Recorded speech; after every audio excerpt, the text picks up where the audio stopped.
Amount at which GST is payable is value of taxable supply. तो हम यहाँ पर अगेन वैल्यू निकाल रहे हैं कि भाई एग्जैक्टली किस अमाउंट पर जीएसटी लगेगा, राइट। तो जो अमाउंट आपको निकालनी है वो VOS value of taxable supply या वैल्यू ऑफ सप्लाई के तौर पर आती है। यहाँ तक सबको क्लैरिटी है। तो हम वैल्यू ऑफ टैक्सेबल सप्लाई किस तरीके से निकलता है या कहाँ पर कैसे कौन से प्रोविजंस हैं attracted, we look into that. अब पहला तुम्हारा फर्स्ट पॉइंट देखो, फर्स्ट पॉइंट मैंने बोला, इसको एक बार रीड करते हैं, देन वी एक बार है ना थोड़ा सा फ्लो बन जाएगा, फिर समझ में आने लगेगा। The value of supply of goods और सर्विसेज और both shall be the transaction value which is the price actually paid और payable for the said supply of goods और सर्विसेज और बोथ। दोनों पॉइंट्स, दोनों एंड में पॉइंट्स हैं, where the supplier and recipient of the supply are not related and the price is the sole consideration for the supply। ये पढ़ के आपको क्या इन्फ्रेंस क्या आ रही है, समझ में आ रहा है?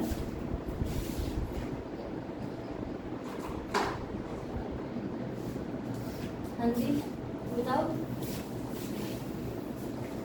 जिसको भी टैक्स लेगा उसके असली वैल्यू क्या है क्या नहीं वो निकालते हैं। देखो जो वैल्यू ऑफ सप्लाई है ना उसमें हम ये निकाल रहे हैं कि वैल्यू एग्जैक्टली निकली कैसे, पर सप्लाई किन लोगों के बीच में हो रही है, ये सप्लाई कैसे हो रही है, ये हर बार टर्म्स एंड कंडीशंस तो सेम नहीं होते ना। कभी मैं अपने किसी रिश्तेदार को अगर सामान बेच रही हूँ तो मैं तो कम पर भी बेच दूँ, फिर वैल्यू क्या निकलेगी, राइट। वहाँ पर क्वेश्चन आ जाता है। कई बार अगर मैंने किसी बंदे को जो सामान बेचा है वो उसमें से कुछ के लिए कैश लिया है और कुछ के लिए इन काइंड कुछ ले लिया है, तब वैल्यू क्या निकलेगी। देयर आर वेरियस थिंग्स जहाँ पर आपकी वैल्यू ना बहुत तरीक़े से चेंज हो जाती है कि भाई हमें खुद नहीं पता था कि क्या निकालनी चाहिए। तो इसलिए हम वैल्यू ऑफ सप्लाई निकालने के लिए पहली चीज़ तुम्हारी देखते हैं TV is nothing but transaction value, transaction value, ठीक है।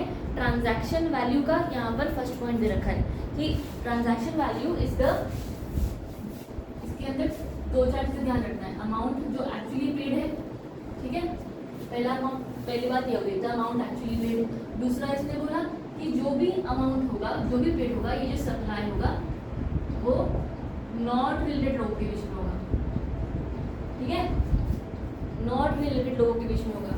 और थर्ड ने इसमें बोला कि जो मनी है ना that is the sole consideration, मतलब काइंड में कुछ भी नहीं मिला, जो भी मिला है वो कैश में मिला है, पैसों में मिला है, यहाँ तक ठीक है। तो आपका TV is the amount actually paid, supply not related, supply between people who are not related, या तो not deemed distinct persons. Deemed distinct person कौन होता है? ब्रांचेस ये है ना, आपस में डीम्ड डिस्टिंक्ट हो जाते हैं क्योंकि पैन सेम है, जीएसटी रजिस्ट्रेशन अलग अलग, तो मनी सोल कंसिडरेशन है। अब अगर इसमें से ये ऑल में से अगर एक भी कंडीशन फेल हो गई ना, इसमें से एक भी कंडीशन फेल हो गई तो हम कहते हैं आपका जो टीवी है ना वो फेल हो गया, मतलब जो आपकी ट्रांजैक्शन वैल्यू है उस पर हम टैक्स अब नहीं निकाल सकते क्योंकि सही नहीं आएगा, राइट। क्योंकि हो सकता है ना सब, बहुत सारे केसेस है जहाँ पर अगर मैं अपने किसी रिश्तेदार को भेज रही हूँ तो कम में भेजूंगी। ट्रांजैक्शन वैल्यू सिर्फ पैसों के बारे में देखता है, काइंड के बारे में देखता ही नहीं है, इसलिए हमने बोला अगर आपने कुछ साथ में सामान भी दिया है तब भी प्रॉब्लम है। इसलिए there are various provisions which says that if any of this is not applicable आपका TV will fail. TV fail हो गया तो क्या करेंगे? टीवी फेल या फेयर? फेल एकदम ऐसा फेल मतलब काम का नहीं अब, ठीक है, टीवी फेल्स। तो अब ये और वैल्यू देखेंगे। अब वो जो कोई और वैल्यू होगी उसके पूरे रूल्स हैं कि आपको वैल्यू डिटरमाइन कैसे करनी है, यहाँ तक कुछ ठीक है। एक स्टार्ट हो गया तुम्हारा, तो ये फर्स्ट पॉइंट एकदम पूरा, फर्स्ट पॉइंट क्लैरिटी के साथ है एकदम पूरा। तो अगर टीवी तुम्हारा लागू हो रहा है, सब कुछ ठीक है तो कोई प्रॉब्लम नहीं है। तो अगर टीवी फेल हो रहा है तो वेरियस कंडीशंस हैं वैल्यू ऑफ टैक्सेबल सप्लाई निकालने के, वो आपको फॉलो करने पड़ेंगे। यहाँ तक ठीक है, कोई डाउट नहीं। दिस इज योर फर्स्ट वाला पॉइंट। सेकेंड पॉइंट देखो, the value of supply shall include, the value of supply shall include, ये point number A, any taxes cess duty fees surcharge and but उसके में and the state क्या other than this act and the state goods and service tax या UT GST और etcetera is charge separately by the supplier. मतलब क्या हुआ? अगर आपको वैल्यू ऑफ सप्लाई निकालना है तो पहला तो आपके पास टीवी होगा। अगर टीवी नहीं हुआ तो कुछ रूल्स दे रखे हैं। हम इस वक्त ये मान के चल रहे हैं कि हमारे पास टीवी है। अगर टीवी है तो उसके अंदर फिर ये वाली चीज़ें आपको ऐड करनी है, राइट। कुछ चीज़ें आपको ऐड करनी है और उसी बेसिस पर आपका ट्रांजैक्शन वैल्यू और सब कुछ निकलता है। यहाँ तक ठीक है। एक बार तुम्हारा इतना लिख ये सेकंड नंबर पे सप्लाई है, इसका ये है कि ये हमारा जो डिस्टिंक्ट पर्सन होता है उसके ऊपर नहीं जानी चाहिए, हाँ मतलब उसके पास नहीं जानी चाहिए। उसके पास भी जानी चाहिए क्योंकि उसको सही दाम पर हम देंगे नहीं देंगे इसका कोई भरोसा और नहीं ये तीसरे वाले का कंसिडरेशन मनी होना चाहिए। है। हाँ हाँ जी, यहाँ तक कोई डाउट है?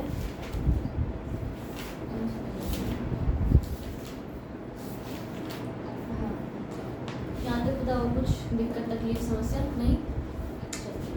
तो अब एक चीज़ का और अपन ध्यान रखना कि जब भी हम ये निकालते हैं ठीक है, तो अगर आपका टीवी मौजूद होगा तो टीवी मौजूद होगा इस और इसका सेक्शन कौन सा है? 15, सेक्शन ऊपर 15 लिखा हुआ है और नीचे पॉइंट नंबर 1, तो this is nothing but 15 subsection 1 ठीक है।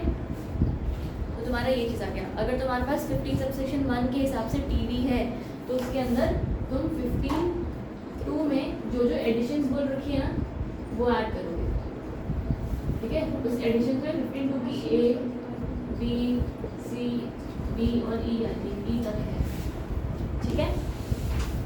उसमें से तुम 15(3) के एक्सक्लूजन्स को या तो जो रिडक्शंस होंगे वो माइनस करोगे, जिसमें से 2 ही है A और B।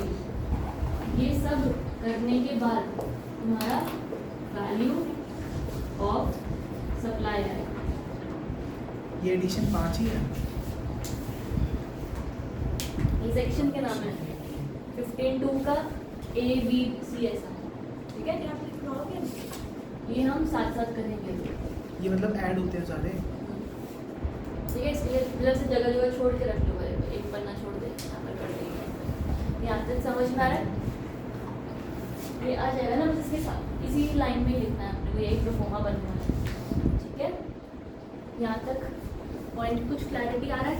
प्लीज ना अंडरस्टैंड। अब देखो अगर टीवी फेल होता है तो ये किस्सा आएगा ही नहीं, ये किस्सा तब आएगा जब टीवी है। तो इसका मतलब वैल्यू ऑफ सप्लाई थोड़ा सा ना कॉम्प्रिहेंसिव चैप्टर है, जहाँ पर पहले वो किस बोला कि टीवी फेल नहीं हुआ तो फिर आप ये सारे एडिशन सीखो, ये रिडक्शन सीखो और वैल्यू ऑफ सप्लाई निकालो।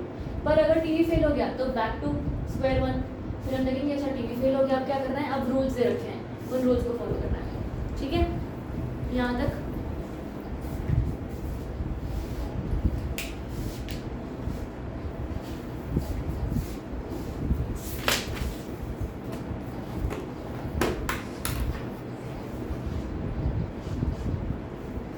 मैं वो कर दूँगी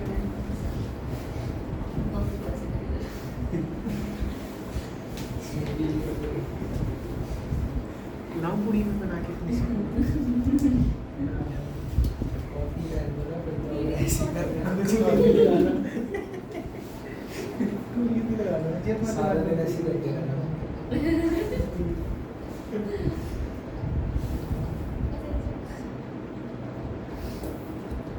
लाउंगल में लाउंगल का 10 रुपए का वीडियो रिकॉर्ड हो रही है मैम, इसे घर पे भेजनी है। भेज दो। हाँ उसमें सुन लेना मम्मी आपका। मैं थोड़ी खाना पागल लगे। खाते तो भी उसको लगाते हैं। इसको ज़्यादा पता है, इसके घर पे जो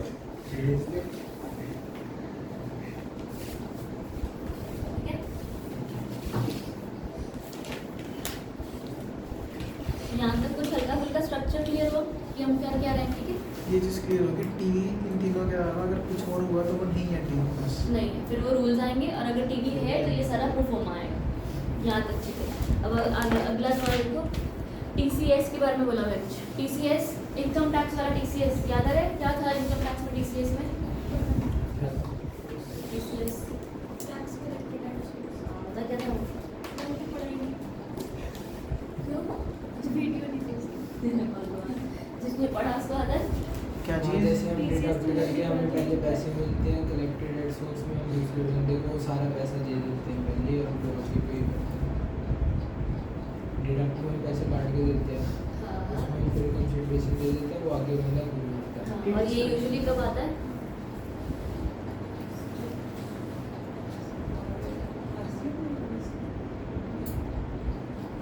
याद करो TCS में हमने स्पेसिफिकली बोला था कि ECO होगा तो ही TCS आता है। स्पेसिफिक प्रोविजंस थे कि ईसीओ वाले टीसीएस कलेक्ट करते हैं, हाँ OID आता है, ऐसे ना अलग अलग प्रोविजंस दे रखे हैं वो टैक्स के रिलेटेड सोर्स के। लंबा चौड़ा सेक्शन नहीं था वो, हमने बहुत ज़्यादा एक्सटेंसिव नहीं उसकी पढ़ाई करी है, हल्का सेक्शन है, आराम से एक बार रिविजिट करो ना, सब याद आ जाएगा, ठीक है। तो there are various provisions जहाँ पर टैक्स कलेक्ट होता है सोर्स पर, टैक्स कलेक्ट होता है सोर्स पर। अब इसका मतलब एग्जैक्टली उन्हें क्या हुआ कि जो टैक्स कलेक्टेड एट सोर्स है उस टाइम पर आप सामान खरीद रहे हो या बेच रहे हो, याद करो, खरीद रहे हैं। पक्का? हाँ। टैक्स कलेक्टेड एट सोर्स खरीद रहे हो क्योंकि उसने आपको सारा पैसा दिया और आपने गवर्नमेंट को सबमिट किया, राइट। तो अगर खरीद रहे हो तो क्या वो सप्लाई है, किसी और की है ना, वो तो तुम्हारी सप्लाई नहीं है। तो अगर कहीं पर भी टीसीएस है किसी पैसों में, किसी वैल्यू में, तो क्या यहाँ पर आना चाहिए? यहाँ पर उन्होंने बोला टीसीएस कहीं पर सप्लाई नहीं है, कहीं पर भी नहीं आएगा। पॉइंट समझ में आया कि जब या तो आप किसी बंदे को पूरा पैसा दोगे तब आप उसको सारा पैसा दे रहे हो और उसके अंदर टीसीएस की अमाउंट है, तब भी टीसीएस नहीं आएगा, टीसीएस नहीं आएगा, ठीक है। टीसीएस मतलब मेन होता क्या है? टैक्स कलेक्टेड एट सोर्स, जैसे इनकम टैक्स के अंदर पूरा चैप्टर है अपना, कर लेंगे। तो एक टैक्स कलेक्टेड एट सोर्स, आप जब किसी को पेमेंट कर रहे हो सारे टैक्स के साथ पैसा करके दे रहे हो, ठीक है। तो इवेंचुअली इस केस में हमने सिर्फ ये बोला हुआ है कि जो भी टीसीएस होगा वो ऐड नहीं होगा, तुम्हें ये याद रखना है, ठीक है। तो बस दे ये रखा है ना अलग से। हाँ हाँ, entire TCS would not be included in the value of taxable value of supply under GST, बढ़िया। TCS not included। अब जब मैंने कह रही हूँ कि कुछ चीज़ ऐड करनी होती है, फॉर एग्जांपल ए में मैंने कहा कि भाई ये ऐड करना है, क्या ऐड करना है? कोई भी टैक्स, कोई भी cess of any other act except GST। Point समझ में आया? एक्साइज ड्यूटी वाला कोई है, कोई और वैट वाला है, कुछ और है, तो वो आपको ऐड करना है, राइट। पर अगर ऑलरेडी अमाउंट में इंक्लूडेड है तो ऐड नहीं करोगे। ये चीज़ तो समझ में आ रहा है ना कि बेसिक लॉजिक लगाना प्लीज, कि ऑलरेडी है तो मत ऐड करना, पर ऑलरेडी नहीं है तो ऐड कर देंगे। यहाँ तक क्लैरिटी सबको? अब ठीक है, उसी नोट पर करो 14th वाला इलस्ट्रेशन। चलो, अब तक हमारे पास जो भी है टीवी टीसीएस नहीं आएगा और जो चीज़ें ऐड करनी है ऐड हो जाएंगी। If ITC sold interstate tobacco for ₹10,000 excise duty 64% लगा, CGST 14%, SGST 14%, GST compensation cess इतना, कैलकुलेट GST अमाउंट। तो GST किस अमाउंट पर कैलकुलेट करोगे तुम लोग? 16,400। हाँ, 16,400 पर कैलकुलेट करोगे, क्योंकि हमने क्या कहा था कि आपको दूसरे टैक्सेस ऐड करने हैं। पॉइंट समझ पा रहे हैं? सप्लाई की वैल्यू है 10,000, उसके अंदर एक्साइज ड्यूटी है 64% की, तो आप 10,000 के अंदर आपका जो भी यहाँ पर वैल्यू है, वैल्यू ऑफ सप्लाई आपका 10,000 है, ठीक है। इस 10,000 में तुम एक्साइज ड्यूटी ऐड करोगे विच इज 6400, तो 16,400 तुम्हारा वैल्यू आया। हमने क्या कहा रखा है ना कि अदर देन GST का कोई भी अमाउंट होगा तुम्हारा टीवी में ऐड हो जाएगा, करेक्ट। तो इसलिए हमने ये 16,400 ऐड कर दिया। अब इसके अंदर अगर आपको GST लगाना है तो लगाओ GST at the rate of, क्या दे रखा है रेट GST का 14% लगाओ फिर। 2296 इसमें इंटरेस्ट रेट कर रहा है GST लगाइए, हाँ मतलब बात वही होगी, पर हाँ ठीक है। यहाँ पर उसने इंटरेस्ट रेट बोला है ना, तो प्लीज पे अटेंशन, चीज़ें बहुत आसान है पर कहीं पर तुम गड़बड़ कर दोगे। इंटरेस्ट रेट बोला है तो CGST SGST नहीं लगाओगे, IGST लगाओगे। बड़ी कंपनसेशन सेस क्या है? GST के बाद लगता ये है। GST के बाद लगता है, बस लगता है। वो याद है अपने स्टार्टिंग में पढ़ा था कि बहुत सारे स्टेट्स को नुकसान हुआ था GST आने पर, इसलिए एक्स्ट्रा सेस ऐड कर रखा है, तो उसका भी तुम्हें रेट दिया जाएगा। ये 28% ये ऐड करो, 4592 उसमें सेस ऐड करो। 18893 सेस भी किस पर ऐड होगा? 90% था ना, सेस किस पर आएगा?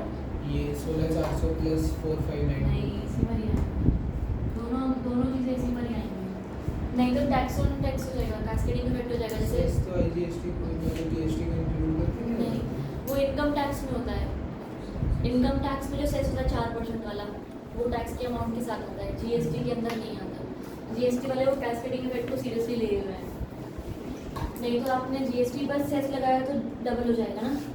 तो सेस भी तुम्हारा 16,400 पर आएगा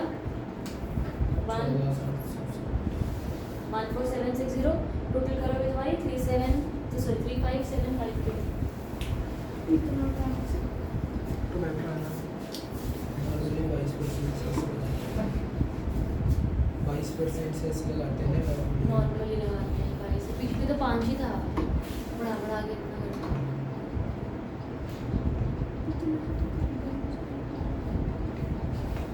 पॉइंट समझ में आया? 35,752 मतलब 35,752।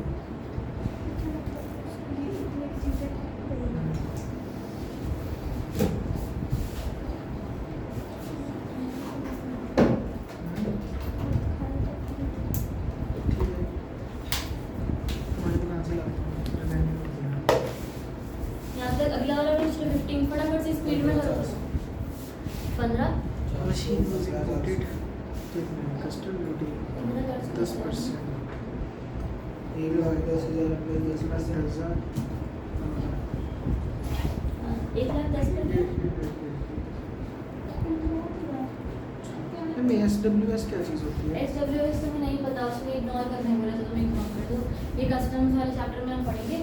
इसका ना प्रोफोमा ऐसे बनाना बस ध्यान से। तुम्हारा वैल्यू कितने का है? 1 लाख है। उसमें तुम्हारा ऐड होगा वो कस्टम वाला 10,000। PCB, ठीक है? हाँ, बेसिक कस्टम तुम्हारा 10%। तो इसके ऊपर 14% लग जाएगा 28। 11 लाख हुआ ना? 11 लाख कैसे नहीं 11 लाख नहीं, 1,10,000। Sorry, it's okay. ठीक है। इसके बाद कस्टम है, इसके बाद SWS होता है। हाँ, वो कर दो उसे, प्रोफोमा बना दे। होता क्या है इसमें? तो 15,000 से ऊपर कस्टम तो बड़े हैं, ये एग्जैक्टली तो मैं भी नहीं बता पाऊंगी। ठीक है, तुम्हारा SWS आएगा और ये यहाँ पर टोटल आता है तुम्हारा 1,10,000 वैल्यू फॉर GST आ गया। 1,10,000 पर तुम GST कैलकुलेट करोगे, राइट? करो GST कैलकुलेट। इसमें तो इंटरेस्ट रेट भी है ना, तो 2 बताया, इसलिए मैंने 15,000 से 16,000 से एक ही बात है, कहाँ मतलब तुम Import नहीं पे तो क्या IGST लगेगा। इंट्रा है इसके अंदर, इसमें कुछ भी नहीं देखा। इम्पोर्ट है ना, इम्पोर्ट इम्पोर्ट में है तो IGST तो लगेगा। कस्टम आ गया तो IGST लग जाएगा। करा टोटल करा यहाँ पर ये प्लस IGST 30,800 28% है। 30,800 अच्छा नहीं, टोटल वैल्यू 1,40,800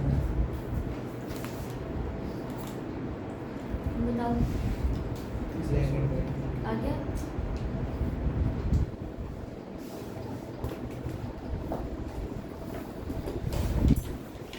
Anybody को डाउट या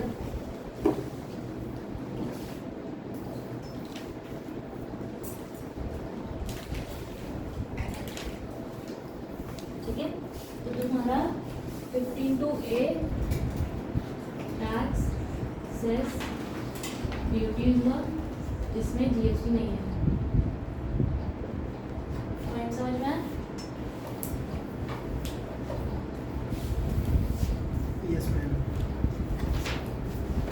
टैक्स सेस ड्यूटीज जो हमने फर्स्ट पॉइंट देखा ना, बस वही।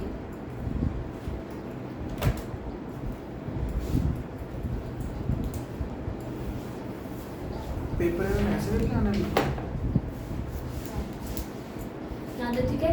तो अगला पढ़े 15th इलस्ट्रेशन के बाद बी वाला पॉइंट। अब ये 15B आया। 15B क्या कह रहा है? Any amount that the supplier is liable to pay in relation to such supply but which has been incurred by the recipient of the supply and not including the price actually paid और payable for the goods और services. मतलब क्या हुआ? कोई ऐसा amount, कोई ऐसा पैसा जो तुमने दिया है पर देना सप्लायर को चाहिए था, उसकी ऑब्लिगेशन थी। ठीक है, कोई अगर मैं ऐसे कहती हूँ कि जितना मैं ये जो भी गुड्स होंगे वो तुम्हें घर तक प्रोवाइड करके दूँगी, दैट इज माई डील। तो आई हैव टोल्ड यू ना, मेरा इंटेंशन है, मेरी ऑब्लिगेशन है कि मैं तुम्हें घर तक सामान भिजवा रही हूँ। तो ट्रांसपोर्टेशन की चार्जेस अगर मैं तुमसे नहीं लेती हूँ या सप्लाई में ऐड नहीं करती हूँ, ठीक है, तो सारा चीज़ें ऐड होंगी। पॉइंट समझ में आ रहा है? कोई पैकेजिंग चार्जेस हैं, मान लो अगर तुम्हें कोई सामान कहीं से डिलीवर हो रहा है और मिल रहा है, उसकी कोई नॉर्मल रैंडम पैकेजेस चार्जेस है, कोई इंस्टॉलेशन चार्जेस हैं, कुछ भी चार्जेस हैं जो सप्लायर खुद इनकर करना चाहिए। यहाँ पर हम क्या दुकानदारी है उसकी ये सब नहीं देख रहे हैं, हम देख रहे हैं उसका इंटेंशन क्या था। वो अगर ऐसे बोलते हैं कि मैं तो सप्लाई नहीं करवाता हूँ भाई, मेरा ये शोरूम प्राइस है, यहीं से तुम लेकर जाओ, फिर भले तुम जैसे लेकर जाना है। अगर तुम्हारे पास जुगाड़ नहीं है तो हमको बता दो, हम तुम्हें इतने पैसे में डिलीवर करा देंगे, ठीक है। अगर वो उसके अलग से ही बिल बना के अलग से ही पैसे चार्ज कर रहा है तो सप्लाई में ऐड नहीं होगा, पर अगर वो तुम्हें इंक्लूड करके अपनी ही सर्विसेज के अंदर इंक्लूड करके दे रहा है तब सप्लाई में ऐड होगा। पॉइंट समझ में आ रहा है? कोई पैकेजिंग चार्जेस होंगे, कोई मान लो कुछ ऐसे कस्टमरी कुछ चेंजेस करे हैं, तुमने कुछ चेंजेस करवाए कि हैं, आपने मेरे को कोई सामान बेचा 100 रुपये का, उस पर 10 रुपये किराया लगा, तो 110 हम वैल्यू रखेंगे बस। उसकी। हाँ, और अगर आपने 100 का भेजा और 10 मतलब आपने नहीं चार्ज करे, वो बंदा खुद ले गया, उसके 10 रुपये किराया लगा, तो तो नहीं आएगा ना। अगर देख मुझे देना चाहिए था और तुम दे रहे हो तो आएगा।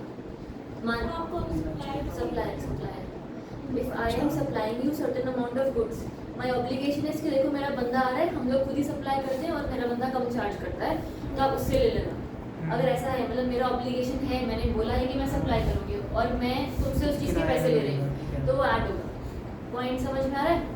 हमेशा इस तरीके से करना है, क्योंकि देखो ऐसा भी तो हो सकता है ना, मतलब ये अगर नहीं होती ये चीज़, ये हम बोल रहे हैं कितनी फुदूसी चीज़ें क्यों पढ़ा रहे हो, ये अगर नहीं होती ये चीज़ तो दिक्कत कहाँ आती ना। मान लो मैं तुम्हें बोलती कि भाई ऐसा करो, I am providing you certain amount of goods, ठीक है, तुम ये सामान खरीद लो, उसके बदले मुझे 10,000 रुपये दे दो, बाकी ऐसा करो मेरा ना बिजली का बिल आया वो भर दो, तो ये क्या हुआ? ये एक तरीके से सप्लाई ही है ना। मैंने कुछ तुम्हें सामान प्रोवाइड किया जिसके बदले तुमने कोई पेमेंट की जिसको मेरा ऑब्लिगेशन था पे करने का, राइट। ऐसे तो फिर बंदा अपने सारे काम करा लेगा किसी और से, और कभी भी कोई भी सप्लाई की अमाउंट ही नहीं आएगी, करेक्ट। हमने यहाँ पर देखो ट्रांजैक्शन वैल्यू नहीं तो तुम्हारा फेल भी नहीं हो पा रहा था। अगर मैं तुमसे कोई सप्लाई करूँ, तुम रिलेटेड बंदे नहीं हो, मैं सोल मनी कंसिडरेशन लूँ, तो ट्रांजैक्शन वैल्यू आ गई। अगर ये 15 भी ना होता तो वो वाली अमाउंट्स कभी ऐड ना होती जो तुम मेरे बिहाफ पर पे कर रहे हो, या ऐसी कोई amount which I was obligated to pay but the recipient has paid, तो सॉरी अमाउंट्स भी ऐड होगी। Getting the point? क्लैरिटी आ रहा है? तो यहाँ पर उन्होंने वही लिखा हुआ, any amount that supplier is liable to pay in relation to such supplier but which has been incurred by the recipient, ठीक है। तो यहाँ पर ऑब्लिगेशन ऑफ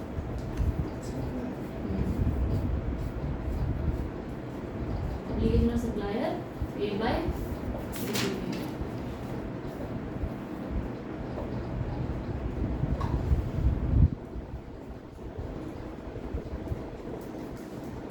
यहाँ तक ठीक है? पॉइंट समझ में आया? अब इसका तुम्हारा क्वेश्चन है, हाँ इलस्ट्रेशन 16 देखो फटाफट से।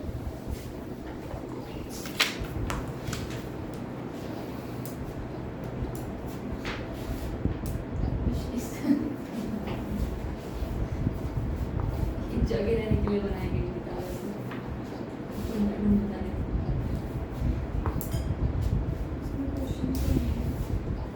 क्वेश्चन ही नहीं है, आंसर ही दे रखा है, तो सिर्फ फिर पढ़ दो फिर और क्या, तो अच्छी बात है। ऐसे एक ये हाथ उठाओ और यहाँ रख लो।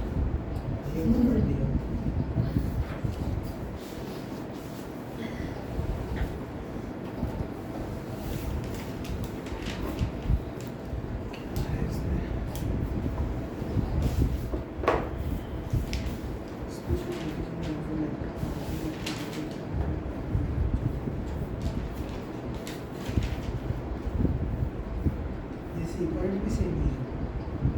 सीक्वेंट के बाद ही इलस्ट्रेशन होगी ना उसमें, कि सीक्वेंट में है कि एक्स्ट्रा पैकेजिंग वगैरह अगर होगी तो हाँ हाँ हाँ हाँ, वो सिमिलर ही आ गया, अच्छा सेम चीज़ आ गई। तो यहाँ पर भी अगेन तुम्हारा बी पॉइंट भी आ गया। C point incidental expenses including commission and packaging charges by the supplier to the recipient of a supply of goods service, और बोथ यहाँ पर है ना, ये वाला जो पॉइंट है ना, both at the time of और बिफोर, टाइम ऑफ और बिफोर डिलीवरी ऑफ गुड्स, ये वाली चीज़ इंपॉर्टेंट है कि अगर कोई चार्जेस हैं, कोई पैकेजिंग है जो डिलीवरी के बाद हुई है, वो ऐड नहीं होगा eight the time of delivery या तो before the time of delivery, इतना ही ऐड होगा। तो इंसिडेंटल एक्सपेंसेस बिफोर और eight the time of delivery, ये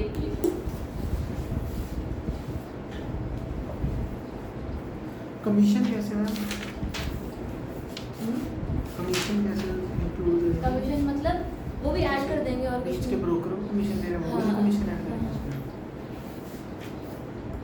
Before or at the time of delivery.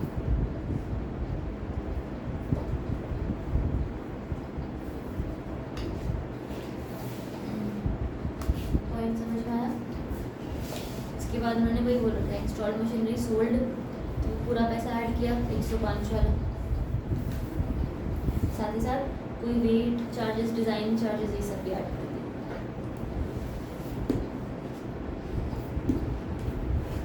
जहाँ 16 स्पेसिफिकली सी का है वैसे। यहाँ तक सारे बताओ, सब समझ में आ रहा है? आगे बढ़ते हैं। तो our next है अभी इंटरेस्ट और late fees penalty too for delay payment और of any consideration for such supply. Interest late fee penalty हमने कल पढ़ा था, याद करो। उसके लिए टाइम ऑफ सप्लाई क्या होता था, जब जब इंटरेस्ट पे अभी रिसीव एक्चुअली रिसीव होता है। तो यहाँ पर भी हमने वही बोला कि अब है तो वैल्यू में ही ना, ऐड तो हम कल तो भी इसका करेंगे। बिल बना के देते क्या है, रसीद बना के देता है वैसे? वही बना इसलिए से वो कस्टमर ही होता है। अगर तुमने दिया है तो हम ऐड करके तुम्हें दे भी सकते हैं प्रूफ कि भाई हाँ लेट फी दी रखी है इसमें। नहीं मतलब जैसे तो CS का फॉर्म लेट भरता है तो 250 रुपये है ना लेट फीस, साथ में ही आ रही है ना, रिसिप्ट भी आती है लेट की। साथ में ही आ जाती है ना। तो डिपेंड करता है कि कब कहाँ तुम्हारा क्या होता है। ऐसे तुमने इंटरेस्ट और लेट फी और पेनल्टी फॉर डिलेड पेमेंट ये भी ऐड होगी वैल्यू में। यहाँ पर भी interest late fee penalty add कर लेना।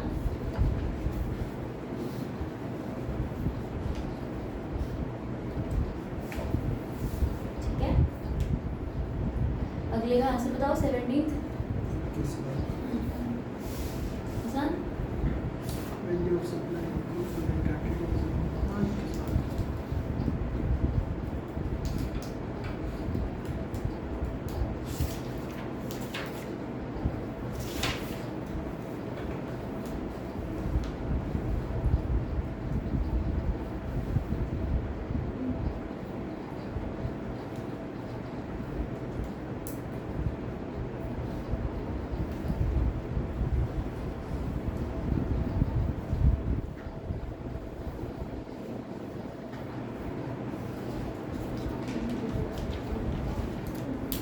यहाँ तक बताओ, कोई डाउट है?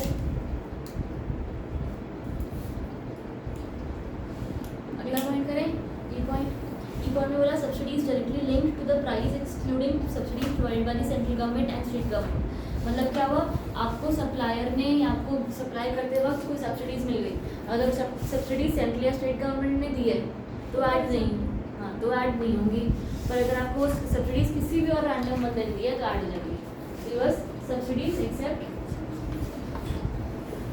या तो subsidies from other than government, जो भी तुम्हें लिखना है समझ में आए। सब्सिडीज एक्सेप्ट सेंट्रल और स्टेट गवर्नमेंट की सब्सिडीज।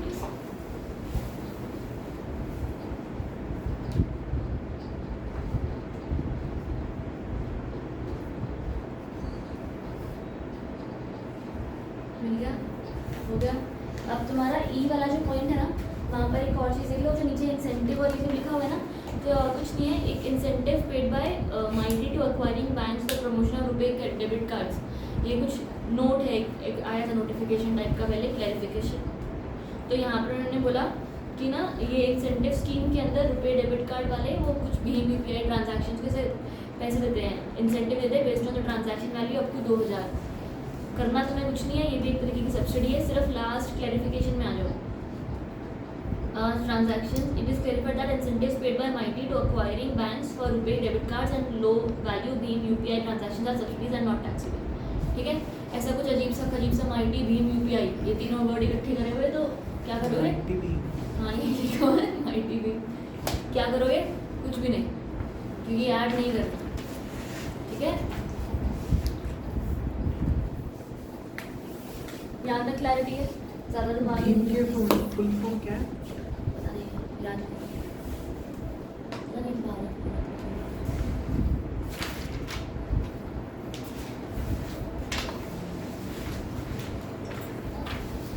अच्छा एक मुझे बात बताओ, अगर मैंने कहा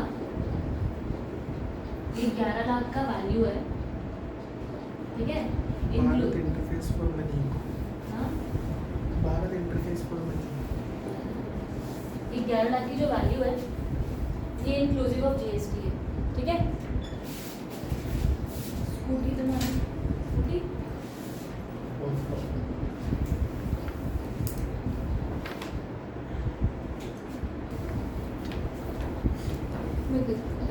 मांग क्या रहा है। हाँ अच्छा हम कहाँ थे, इसका अगर ये वाला वैल्यू है 11 lakh value inclusive of GST, ठीक है, और GST at the rate of 18%, तो जीएसटी की वैल्यू निकाल के दो। है यार कुछ नहीं कर सकते, डिवाइडेड बाय 118%। हाँ करो इंक्लूसिव ऑफ जीएसटी ना, तो मुझे जीएसटी की चाहिए, क्या अमाउंट है जीएसटी का 18।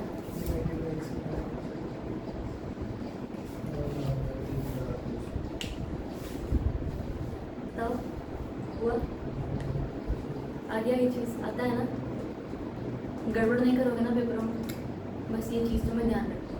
इंक्लूसिव ऑफ जीएसटी होगा तो जीएसटी के बिना वाली वैल्यू क्या है वो निकाल सकते हो, वो इंटू 100 कर दोगे तो वैल्यू आ जाएगी, 18 करोगे तो जीएसटी की वैल्यू आ जाएगी। यहाँ तक क्लैरिटी है। अगला क्वेश्चन सॉल्व करो। 220 आया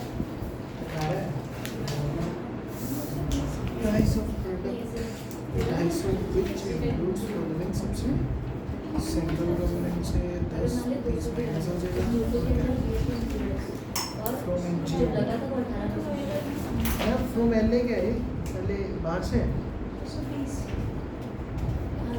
ये लोकल अथॉरिटी है क्या एलए?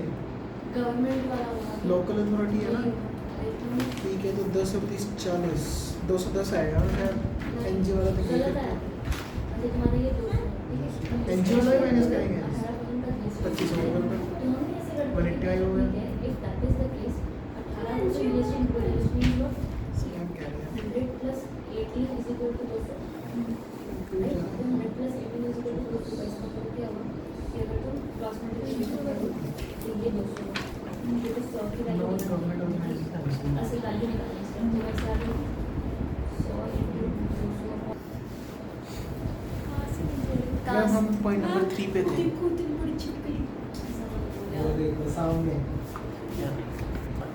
हाँ चलो अभी पढ़ कहाँ रहे थे हम लोग।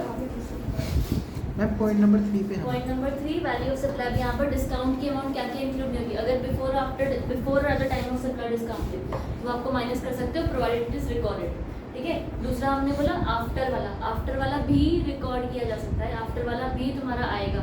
पर ना इस चीज़ को बहुत ध्यान से पढ़ो, एक चीज़ कि अगर आपका आफ्टर वाला डिस्काउंट है तो इस चीज़ का बहुत मैनेटरली ध्यान रखना पड़ता है।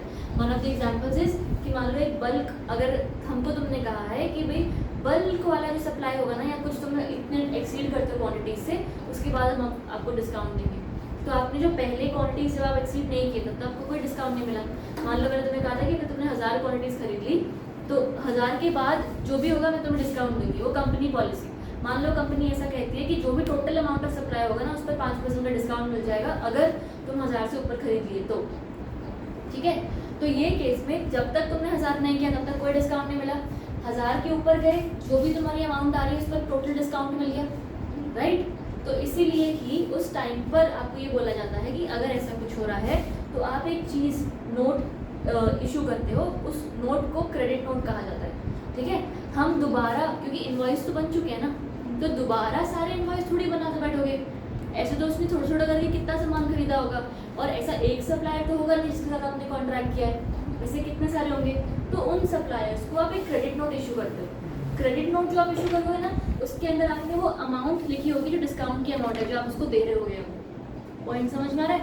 साथ ही साथ जो बंदा जो परचेजर है वो एक डेबिट नोट इशू करेगा आपके नाम पर, कंपनी के नाम पर, ठीक है, कि भाई इतना इतना पैसा जो मुझे तुम्हें देना था अब मुझे तुम्हें नहीं देना, राइट। इस तरीके से पूरा क्रेडिट या डेबिट नोट इशू होता है। इसका मैं पूरा वर्किंग तुम्हारा थोड़ा सा अकाउंट्स आएगा वो करवा लेते हैं और उसमें क्लैरिटी के साथ समझ में आ जाएगा। यहाँ तक सिस्टम क्लियर, कुछ डाउट नहीं ना। और उन्होंने सेकेंड पॉइंट बोल रखा है, input tax rate has been reversed. अब जो परचेजर होगा, प्लीज पे अटेंशन, जो परचेजर होगा वो जब सामान खरीदता है, इनवर्ड परचेज आ रहा है तो उसने आईटीसी क्लेम किया होगा उस चीज़ का। अब अगर डिस्काउंट हो गया तो फिर उतने का तो परचेज ही नहीं है, डिस्काउंट मिल गया ना।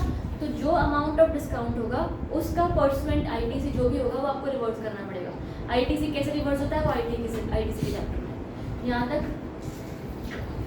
एक ना एग्जाम्पल लिखो इसका। मतलब फर्स्ट और सेकंड वाला एक तो हमारा CN हो गया फर्स्ट वाला कि CN इशू करना है, नहीं ये वाला नहीं, बी के अंदर फर्स्ट और हाँ सेकंड, हाँ तो उसमें हमारा एक तो CN हो गया क्रेडिट नोट इशू करना है, और दूसरे वाला क्या है आईटीसी ITC क्या है? रिवर्स होगा। तुमने जो परचेजर ने आईटीसी अवेल कर रखा है ना वो रिवर्स हो जाएगा, सब रिवर्स हो जाएगा। रिवर्स हो जाएगा। हाँ। मतलब तो यहाँ क्लेम पर नहीं मिलेगा इसको हमें। खत्म कर लो। Discount after supply,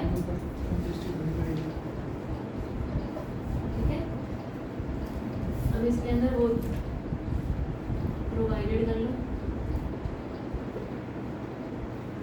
credit debit note issued और साथ ही आईटीसी रिवर्स बाय परचेजर,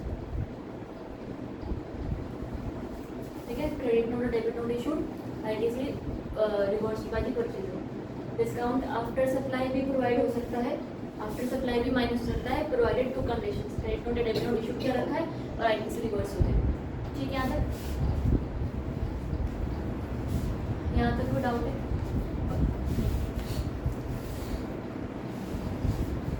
चलो एक एग्जाम्पल लिखो, 15(3)(b) का एग्जाम्पल होगा वो। हमें लिखना है। ठीक है। और इस चीज़ को ना ऐसे पूरा अप्रैल मई जून से लेकर सितंबर तक कर लो काम।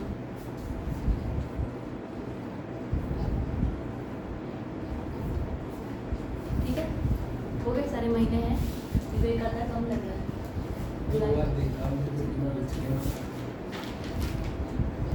चलो अप्रैल में कम है मैम बता इसमें, मतलब दिसंबर तक लिख लिया ना। नहीं हाँ। ठीक है। एक मैं तुम्हें अमाउंट बता रही हूँ, फटाफट लिखते रहो। 12,000, 16,000, 10,000, 22,000, 20,000 और 30,000। 50, 72, 96, 10 12, 16, 10, 22, 20, 30।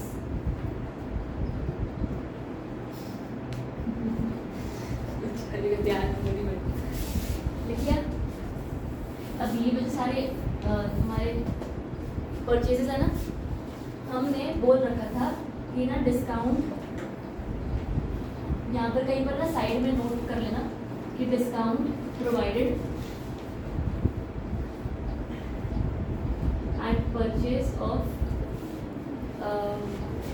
1 lakh, at purchase of 1 lakh units at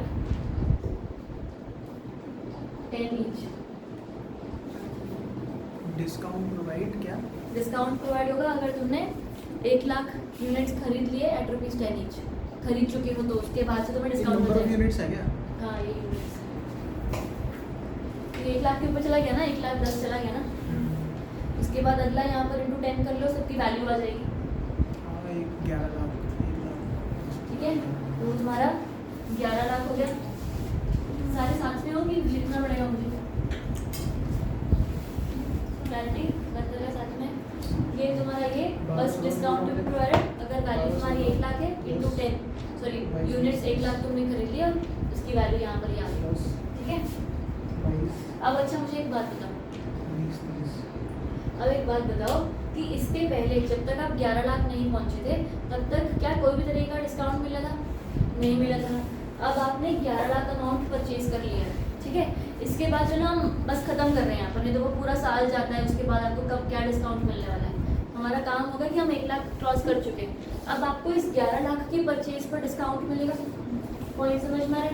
discount मिलेगा at the rate of 5%, right. जो चीज़ आप माइनस कर पाओगे अपने वैल्यू ऑफ सप्लाई में से। पॉइंट समझ में आ रहा है? हमने 1,10,000 की यूनिट्स खरीद लिए, जिसकी वैल्यू अगर आप इंटू 10 करेंगे तो 11 लाख आती है। ये आपका वैल्यू ऑफ सप्लाई हुआ, ठीक है। हम ये सब कर के बैठ गए हैं, उस हिसाब से आपका ये वैल्यू ऑफ सप्लाई हुआ। अब हम डिस्काउंट देखें तो डिस्काउंट भी आपको मिलने वाला है, राइट। डिस्काउंट आपको माइनस करना है, पर क्या ये डिस्काउंट माइनस करने मिलेगा, उसके लिए आपको देखना है कि भाई क्रेडिट नोट या डेबिट नोट इशूड है। पॉइंट समझ में आ गया? अब यहाँ तक कोई डाउट है? क्रेडिट नोट या डेबिट नोट इशू क्यों होता है उसका भी एक लॉजिक समझना पड़ेगा, ठीक है? वहाँ पर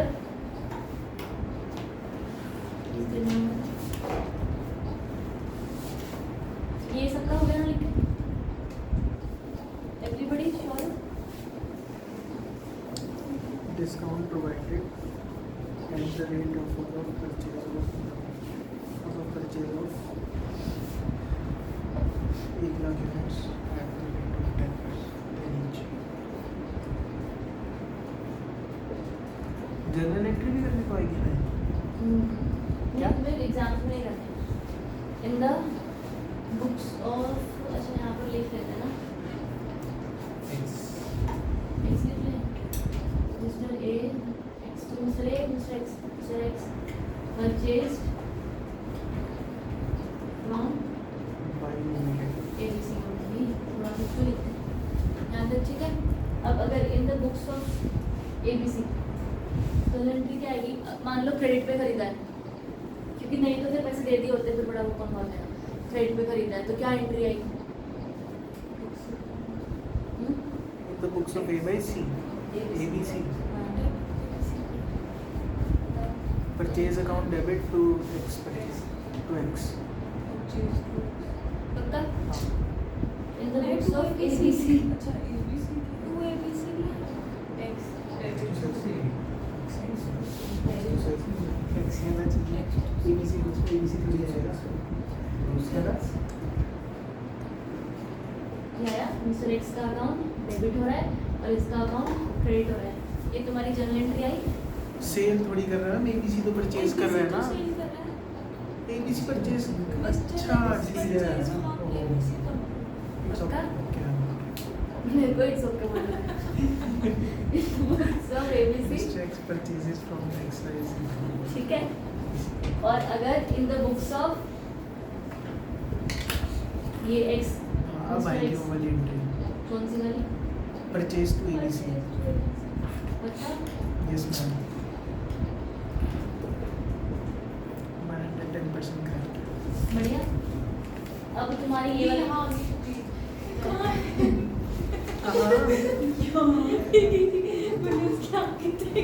मैम मेरे को लगा पता नहीं क्या हो गया, ये आपको समझ नहीं आया, एकदम चिल्लाई गुस्से में, मेरे को समझ नहीं आया। ये वाला तुम्हारा नोट है अगर, ठीक है? इस वक्त इन the books of ABC, in the books understand, in the books of ABC ये जो मिस्टर एक्स कौन है? डेबिट हो रखे हैं, ठीक है? पर अगर वो एक्स डेबिटेड हैं और उनसे हम अब कम पैसा लेने वाले हैं तो उसको उल्टा करना पड़ेगा। डेबिट को उल्टा करने के लिए आप क्रेडिट नोट इशू करोगे। हाँ। तो एबीसी वाले एक्स को एक क्रेडिट नोट इशू करेंगे कि भाई हमने तुमसे इतने पैसे ले रखे हैं, पर अगर आप आपको डिस्काउंट प्रोवाइड करें तो अब इतना पैसा आपको रिटर्न होने वाला है, तो ये अमाउंट आपके मतलब वो क्रेडिट नोट में उसके हिसाब से चला जाएगा। पॉइंट समझ में आया? क्योंकि अब हम यहाँ पर ऐसा मान के चल रहे हैं कि एक्स ने जो भी पैसा जो भी गुड्स खरीदे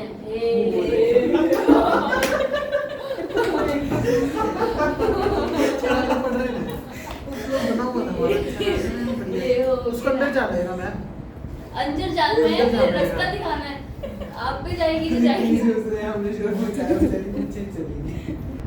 लिखो please, mister X is at the debit side. ये जर्नल एंट्री का जगह छोड़ के mister X is at the debit side of in the books of ABC, right? तो अब क्या करेंगे? The company shall issue credit note to give effect to the company shall issue credit note to give effect to the discount, issue a credit note या give a credit note, ये exam में भी ऐसे लिख करना है। Issue a credit note which company sell करने वाली, जो खरीद रहा है वो तो बंदा है। The company shall issue credit note to, क्या बोल रही थी मैं, to give effect to the discount, give effect to the discount of on earlier sales.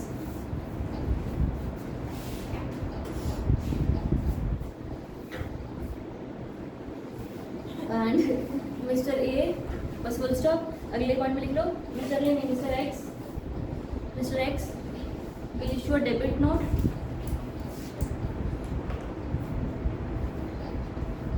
to decrease the credit side. हाँ, इतना चलेगा। टू डिक्रीज क्रेडिट वहीं पर सेकंड पॉइंट में प्रोवाइजो करके लिख लो ना, mister x will also have to reverse the extra ITC earlier claim. Mr. X will also have to ये जो बी का 1 और 2 पॉइंट था ये एंड में था कि और में था? एक तो एक क्रेडिट डेबिट नोट हो गया और एक आईटीसी वाला हो गया। हाँ वहीं पे था, मतलब ये एंड में कि और में? एंड में। अच्छा मेरे को लगा एंड, END लगा। ठीक है, यहाँ तक लीजिए। will also have to क्या होता है, reverse the ITC earlier claim। यहाँ तक सब लिख लिया, कोई डाउट है? उसने डेबिट नोट काट दिया तो वो अपने भी हो जाएगा। डेबिट नोट एक मतलब तरीके की वही है, सेविंग हम आती लोग है। ये बोलते हैं कि ना तुम्हें ऐसा केस बेस कुछ आता है कि भाई न्यू इनवॉइसेस इशू करने पड़ेंगे, नहीं करने पड़ेंगे, वो सबका बस ध्यान रखना है, क्योंकि वैसा कुछ नहीं होता। ठीक है, अगला तुम्हारा देख लो। अच्छा ये है एक, यहाँ तक सबने लिख लिया ना। अगला डब्बा है NCB no claim bonus. No claim bonus है ना, क्या होता है, थ्योरेटिकल प्रोविजन, एग्जाम्स में कम आएगा। बस इस चीज़ का एक ध्यान रख के देखो कि अगर कहीं पर NCB लिखा है तो वो भी एज अ डिस्काउंट ट्रीट होता है। पॉइंट नंबर 1, NCB का मतलब क्या है, मान लो तुमने इंश्योरेंस करवाया है, ठीक है, और तुमने बकायदा सही तरीके से प्रीमियम्स पे किए हैं, पर उस साल तुम्हारा कोई भी क्लेम अराइज नहीं हुआ, ठीक है, कोई भी क्लेम अराइज नहीं हुआ, तुमने इंश्योरेंस कंपनी से कोई पैसा नहीं मांगा, तो अगले साल कई बार कुछ इंश्योरेंस कंपनीज के प्रोविजंस, अपने अपने कंपनी के प्रोविजंस हैं, उस हिसाब से वो आपको नो क्लेम बोनस, आपने कोई भी क्लेम नहीं मांगा ना, इसलिए उस चीज़ का आपको बोनस देते हैं।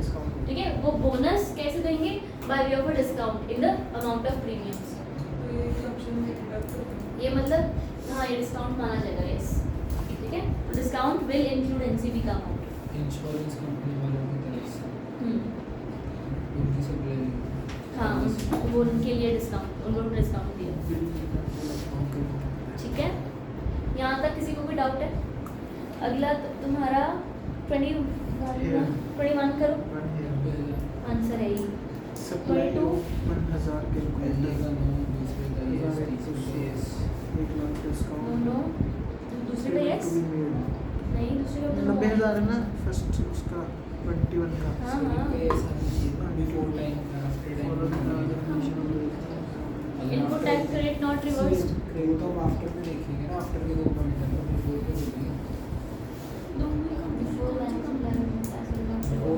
जो कंपनी दो कंपनी थोड़ी तो डिस्ट्रैक्ट है।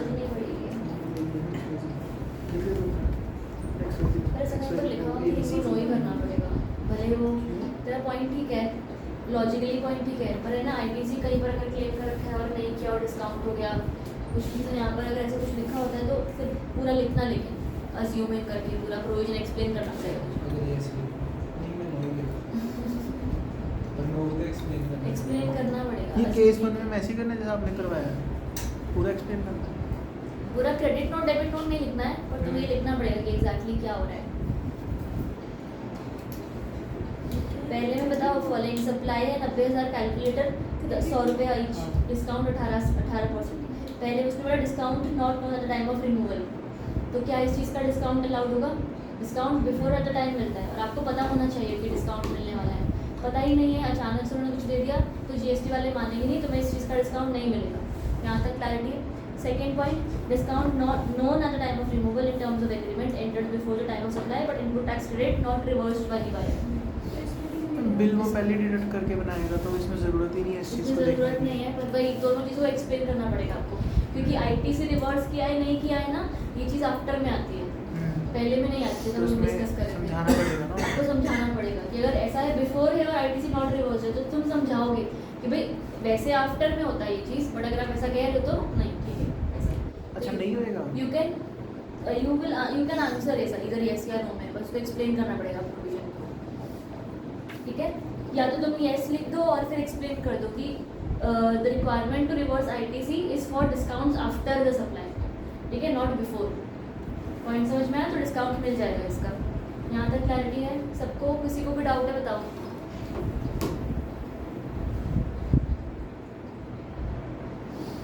वाला आंसर बताओ जल्दी से। और डिस्काउंट कितना है, सप्लाई कितनी की है? डिस्काउंट है 16,20,000 का, सप्लाई है 73,80,000। 73 ना।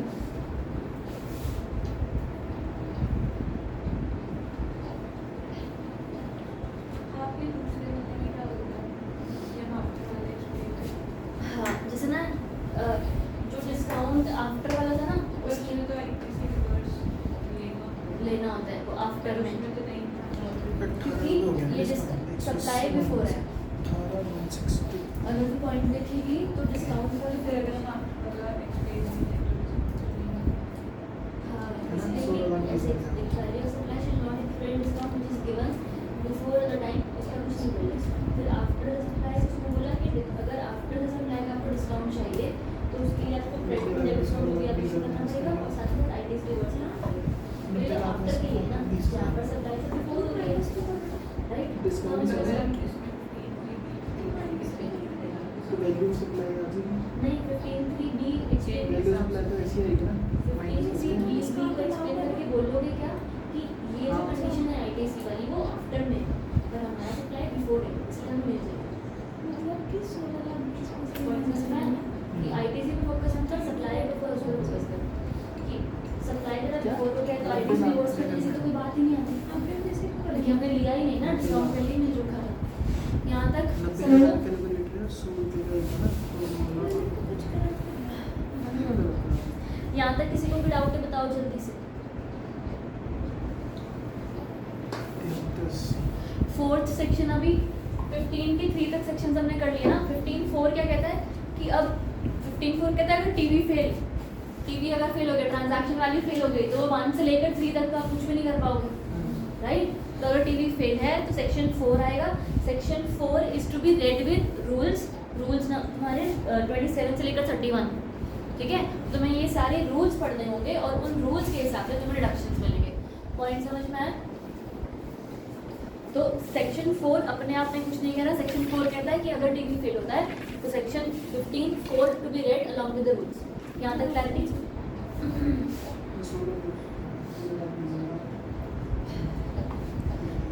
क्वेश्चन नंबर 23 करो जल्दी से।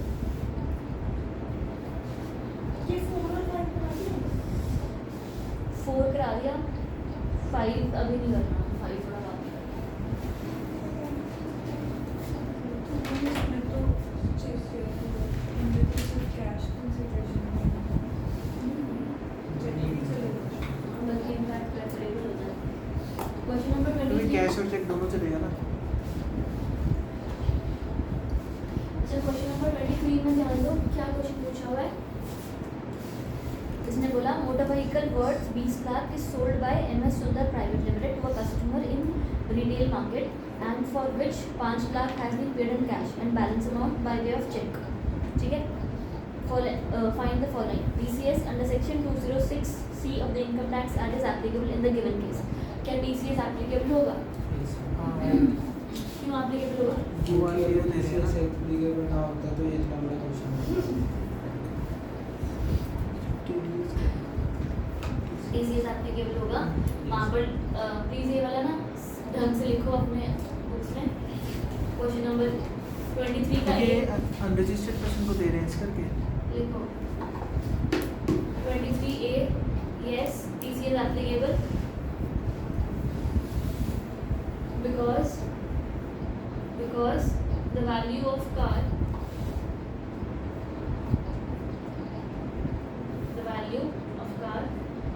exceeds the amount of 10 lakh 10 lakh से ऊपर वाली वैल्यू पे TCS लिया जाता है यहाँ तक ठीक है। TCS कलेक्ट कौन कर रहा है? सुंदर प्राइवेट तो बस वो लिख लो। Who is required to collect TCS? TCS collected by the seller, that is MS Sundar. TCS of any यहाँ तक लिख दिया। C point value TCS of any। TCS की वैल्यू कितनी है?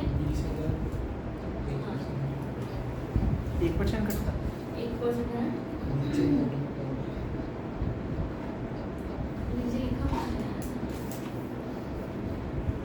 देखो TCS की रेट नीचे लिखा हुआ है और आपकी सप्लाई है, गाड़ी की वैल्यू है 20 लाख, ठीक है। व्हीकल वर्थ 20 लाख जिस to a customer in retail market and for which 5 lakh has been paid in cash. तो 20 लाख में से ही तो 5 लाख कैश में दिया था ना, तो उससे फर्क नहीं पड़ेगा, टैक्स तो पूरी अमाउंट पर कटेगा। 20 लाख का 1% तुम्हारा TCS का रेट भी दे रखा है 20,000, बस TCS का रेट वो हो गया। अब हमको याद करो क्या TCS का रेट इंक्लूड होता है? इंक्लूड नहीं होता है। तो अगर आपको अब वो निकालना है GST टोटल वैल्यू निकालनी है तो तुम्हारा कैश वैल्यू कैसे आएगी? 25,60,000।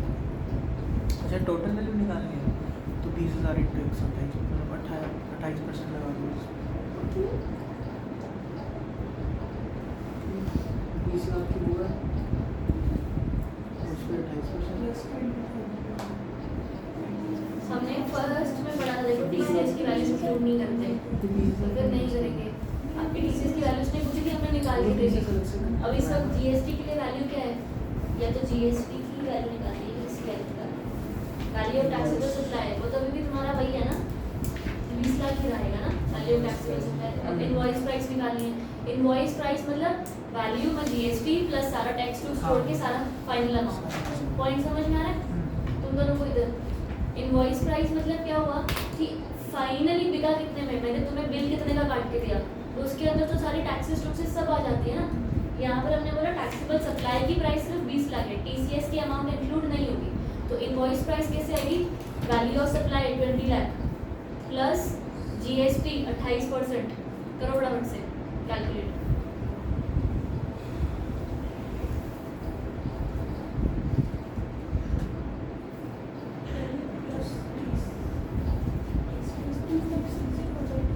तो कुछ फर्क नहीं पड़ेगा, 20,000 TCS में तो प्लस है। होएगा। वही इनवॉइस इनवॉइस प्राइस निकालनी है। इनवॉइस की वैल्यू निकालनी है हमने। वैल्यू की मतलब टोटल जो पैसे देगा इनवॉइस की वैल्यू होती है ना, उसका इनवॉइस पैसे लिखते हैं। और उसी के ही अंदर नीचे नोटिफिकेशन था TCS वाला इंक्लूड नहीं था।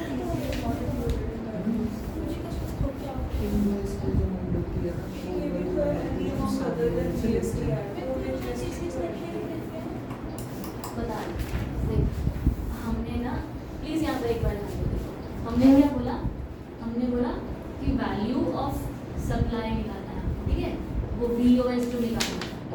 VOS निकालने के लिए क्या क्या अमाउंट्स आएंगी तुम्हारी? जो हमने बोला कि भाई वो आपका जो 20 लाख था ना, 20 लाख गाड़ी की वैल्यू, और साथ में आपको पहले TCS बताया, TCS वैल्यू ऑफ सप्लाई में ऐड होता है। यहाँ तक तुम क्लियर हो? वैल्यू ऑफ सप्लाई में ऐड होता है? नहीं होता है। श्योर हो? वहाँ पर नोटिफिकेशन था ना, TCS की वैल्यू वैल्यू ऑफ सप्लाई में ऐड नहीं होगी, तो तुम्हारी वैल्यू ऑफ सप्लाई तो ये बात खत्म। उसके बाद लास्ट वाला तुम्हारा E वाला पॉइंट है ना, तो E वाले का आंसर जब तुम लिखोगे ना तो ये कैसे लिखोगे कि भाई इनवॉइस प्राइस निकालने के लिए मतलब एकदम the invoice split होता है। invoice price is a price which is charged by the supplier to the customer, ठीक है। invoice price is a price charged by the supplier to the customer।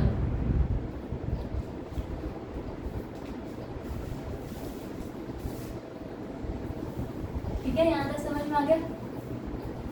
तुम दोनों अगला वाला क्वेश्चन करो, उसका हो गया आंसर। यहाँ तक समझ में आ गया?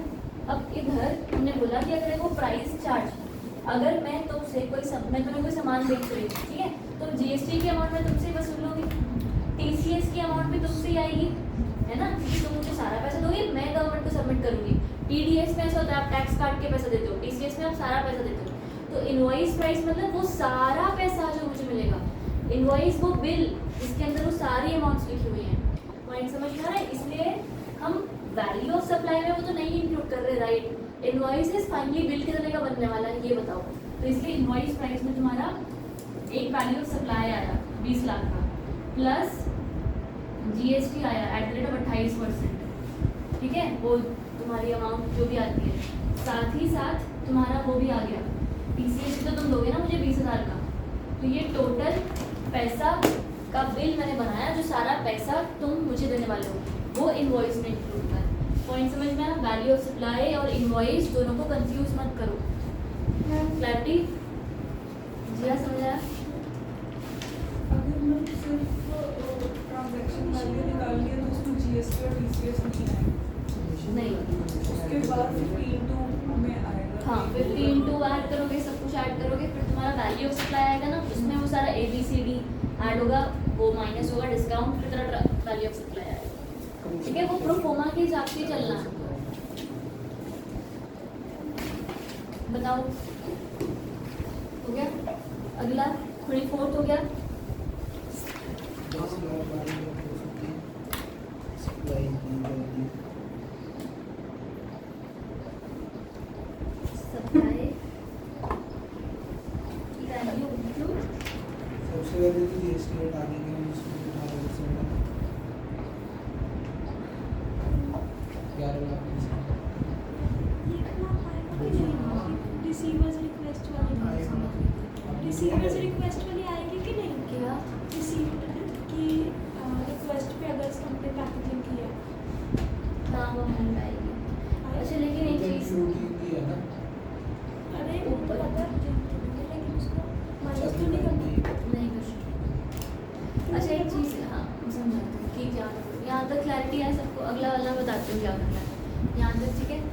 अब ना, अच्छा मुझे एक चीज़ बताओ, अगर मैं तुमसे कोई भी तरीके का अमाउंट चार्ज करूँ, ठीक है, उस अमाउंट में हमने कहा कि भाई ये वाली जो अमाउंट है ना, ये भी वैल्यू ऑफ सप्लाई बाद में बनती है, क्योंकि देखो एडजस्टमेंट में देखो क्या लिखा हुआ है, एडजस्टमेंट में लिखा हुआ है, इस क्वेश्चन नंबर 24 के एडजस्टमेंट में चेक करो, other information, commission paid to agent by recipient on instruction of supplier, साथ ही साथ free insurance charges paid by recipient on behalf of supplier.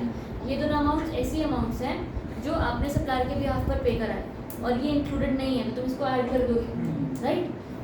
जब वैल्यू ऑफ सप्लाई में ये अमाउंट्स ऐड होंगी तो सप्लाई की वैल्यू बढ़ जाएगी। एक बार खाली हल्का ऊपर से सुनो खाली, सप्लाई की वैल्यू बढ़ जाएगी, जो सप्लाई की वैल्यू बढ़ी उस हिसाब से तो जीएसटी की वैल्यू भी बढ़ जाएगी। पॉइंट समझ में आ रहा है? पर कौन सा ऐसा कस्टमर है जो एक बार पैसे देने के बाद जीएसटी का पैसा और देगा? लड़ाइयाँ ही हो जाएगी ना, ऐसा थोड़ी होने वाला। तो ये भी गलती है, तेरे को मेरे से पहले ले लेना चाहिए था, मैं अब तो पैसा नहीं दे रहा। इन चक्करों में अगर ऐसा कुछ होता है, तुमने ऑलरेडी इंक्लूसिव ऑफ जीएसटी का तुमने पैसा चार्ज कर दिया, उसके बाद गवर्नमेंट ने कहा कि भाई वैल्यू ऑफ सप्लाई में तो ये अमाउंट जोड़ो, ये अमाउंट जोड़ो, तो उस जुड़ी हुई अमाउंट का जो जीएसटी आएगा ना, वो तुम्हारे बदले। पॉइंट समझ में आया? उसको तुम सामने वाले बंदे से रिकवर नहीं करोगे। थोड़ा प्रैक्टिकली सोचो कि कहीं क्या हो सकता है। मैंने तुमसे एक बार पैसे ले लिए, मैं दोबारा फ़ोन करके नहीं बोलूँगी अच्छा सुनो ना, जो फीस दी थी उसके अंदर जीएसटी भी है, तो जीएसटी का पैसा और दो, कोई भी नहीं देने वाला। पॉइंट समझ में आया? ठीक है, अब इस चीज़ को दिमाग में रख के दोबारा इस क्वेश्चन को देखेंगे। 24th इलस्ट्रेशन कह रहा है computation of value of taxable supply from the following information determine the value of taxable supply as per provisions.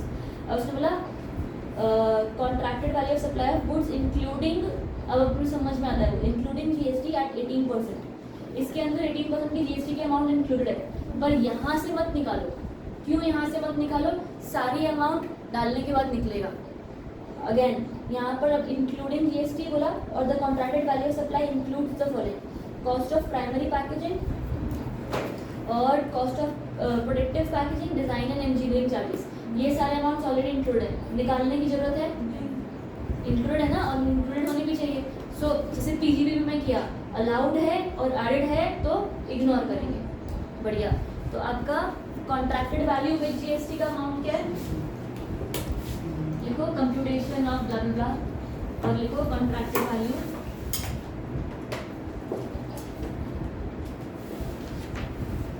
With GST 11 lakh. इसमें दो अमाउंट्स ऐड करो जो एडजस्टमेंट्स वाली हैं, 500 और 75, कमीशन पेड और कुछ फ्राइट वाला जो भी है, फ्रेट वाला जो है।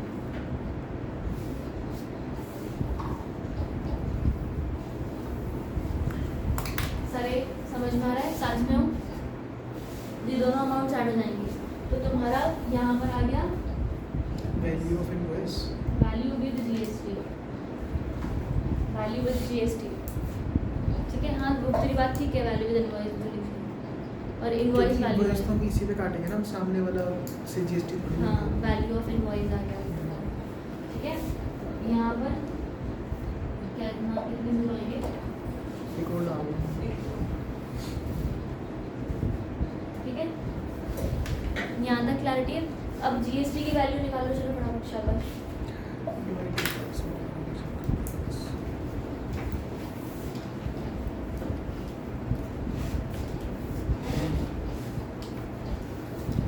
पूरी पूरी 10 लाख आ रही है। जीएसटी की वैल्यू कितनी है? 1 लाख 18 ना, 1 लाख 18,000। एक्सक्लूड कर दिया तुमने, आपने नहीं निकाला। 80,000 पे नहीं 18% देखेंगे। नहीं इस पे जो जीएसटी उसने सामने से चार्ज नहीं करना, लेकिन वो खुद पड़ेगा ना। 80,000 की कितनी है? 11 लाख पे तो जीएसटी पहले हमने उससे ले लिया था। 80,000 रुपये हम उससे भरेंगे ना। हमें भरवाना कुछ भी नहीं है किसी से भी, खुद से तो वो भरना तो है। खुद ही वो दिख लेगा अपना। अभी तुमको नहीं करना है ये सब, हमें निकालना है वैल्यू ऑफ सप्लाई कितनी है, कस्टमर के हाथ में सप्लाई की वैल्यू ऑफ सप्लाई कितनी है, सिर्फ ये निकालना है। तो उसके लिए क्वेश्चन में यही पूछा हुआ ना, calculate compute the taxable value of supply. तो अब तुम्हें जीएसटी निकालना है। जीएसटी तुमने निकाला 1,80,000 सबने, तो 1,80,000 तुम्हारा माइनस हो गया जीएसटी यहाँ पर। तो अब क्यों मैंने यहाँ पर वैल्यू विद जीएसटी लिखा था, क्योंकि अब यहाँ पर आएगा वैल्यू ऑफ सप्लाई और 1 लाख। अच्छा, वैल्यू ऑफ सप्लाई हमारी हमेशा एक्सक्लूडिंग टैक्स होता है। हाँ, ये जो वैल्यू ऑफ सप्लाई है ना, इतनी 10 लाख।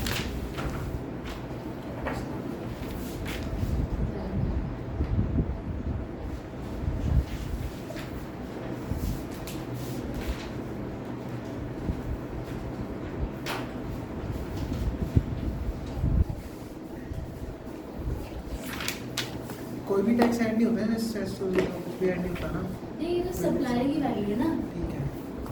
सप्लाई कितना की वैल्यू होगी उस पर जीएसटी ऐड होगा। पॉइंट समझ में आए? कुछ कुछ चीज़ें, थोड़ा सा ये चैप्टर स्लो चलेगा ही चलेगा, उसका आपको कुछ कंसिडर तो समझ नहीं आएगा। यहाँ तक क्लैरिटी है?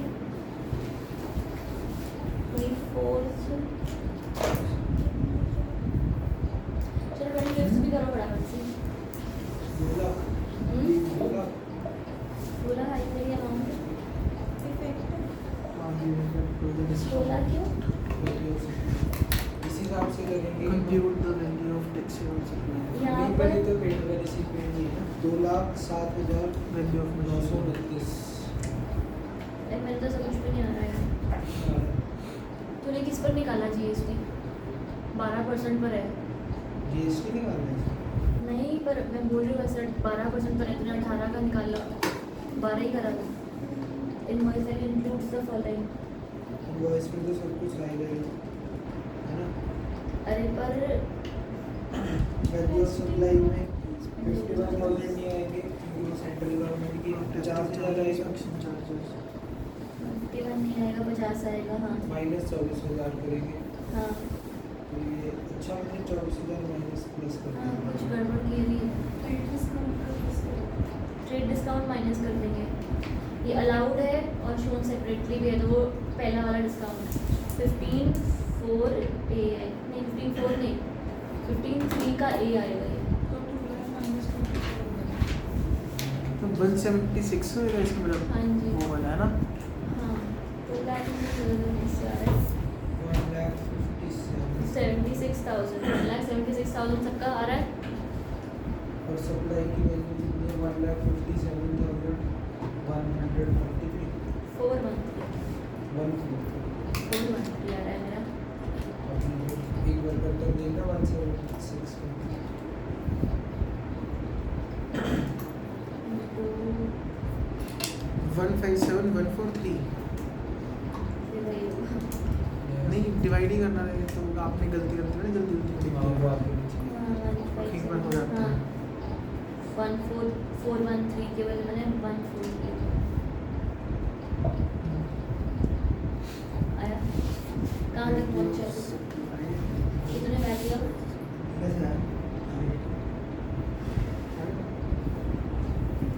कौन सा वाला क्या है?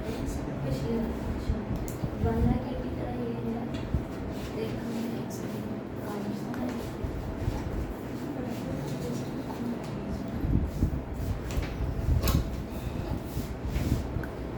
वैल्यू ऑफ जीएसटी कुछ 185 कुछ मतलब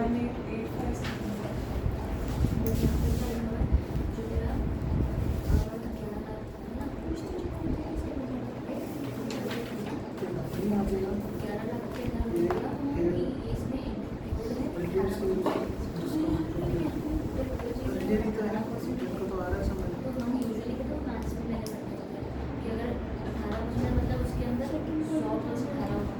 Mr. X इसका मतलब will क्या issue हुआ कि जो ये 11 लाख debit note उसको cross to decrease credit side. तो 118 is equal to 11 लाख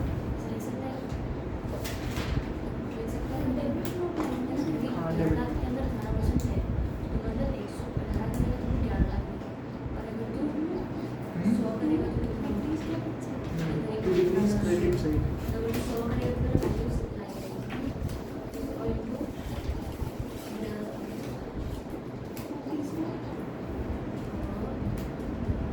तीसरा पता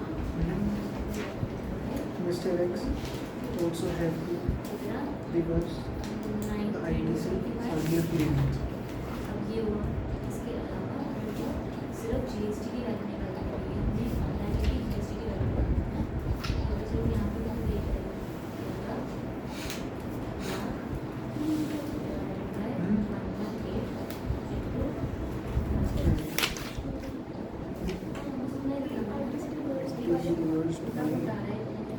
Purchasing. इलस्ट्रेशन कर रहा है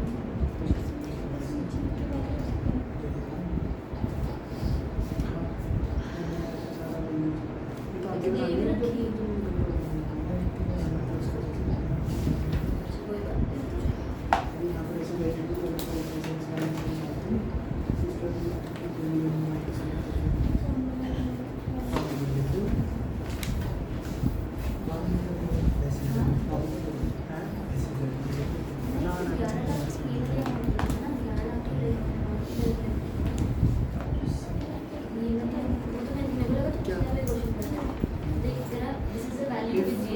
Transaction value is okay.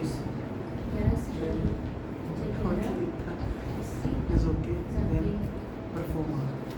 Transaction value is not okay. Then don't.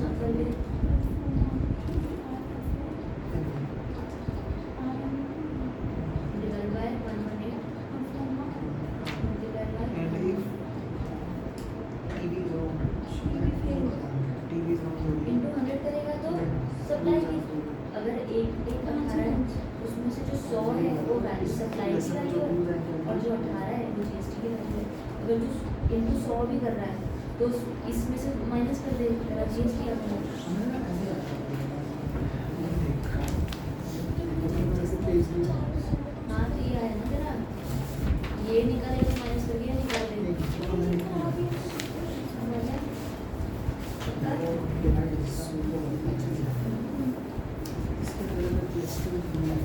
यहाँ तक किसी को भी डाउट है चलो बताओ दो चीज अगला इलस्ट्रेशन हुआ सबका वो 24 वाला 24-25 तक हो तो गए 26 26 वाला ये 25 हो गया सबका 25 हो गया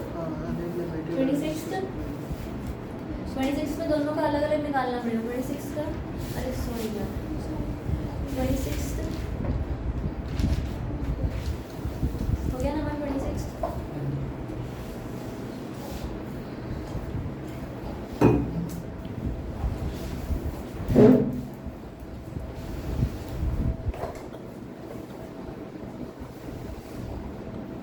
11,000 है पहले वो